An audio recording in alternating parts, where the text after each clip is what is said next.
ఉండే విషయం. నాకు సైనిక్పురిలో అపార్ట్మెంట్ కొన్నాక అద్వైతం పూర్తిగా అర్థమైంది. కొన్ని లక్షలు ఇచ్చాం, అపార్ట్మెంట్ ఇచ్చాం, కూర్చున్నాడు కాగితాలు చూసా. 20 అపార్ట్మెంట్లు ఉన్న 500 గజాల స్థలం, అందులో 25 గజాలు నా పేరు రాశా. నేను వెంటనే బిల్డర్ని అడిగా, ప్రకాష్ గారు నా 25 గజాలు ఇవి అన్న. ఎక్కడ చూపిస్తామండి అన్నాడు. అందులో 20 అపార్ట్మెంట్లు కట్టాక నా 25 గజాలు నాకు ఇవ్వండి, డబ్బు తీసుకున్నారు కదా మీరు అన్నాను. ఎలా చూపిస్తామండి అంటే ఇప్పుడు 25 గజాలు ఉన్నట్టా లేనట్టా, కాగితాల మీద ఉన్నట్టు వాస్తవంగా లేనట్టు.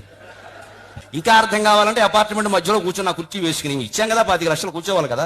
కూర్చున్నాక చూసా ఈ అపార్ట్మెంట్ నాదేనా. కాపాడు గరికపాటి నరసింహారావు సన్న సూర్యనారాయణ రిజిస్ట్రేషన్ జరిగింది కదా, డబ్బులు ఇచ్చాం కదా.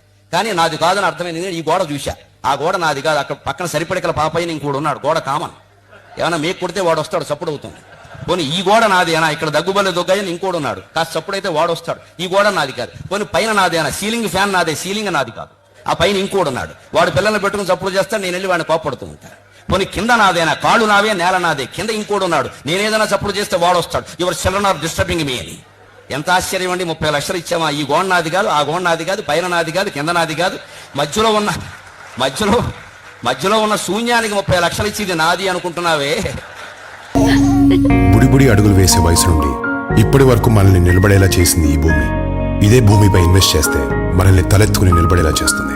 ఆధురి గ్రూప్ లో ఇన్వెస్ట్ చేయాలనే డెసిషన్ మీ లైఫ్ లో లాభాల ఫలాలు అందేలా చేస్తుంది.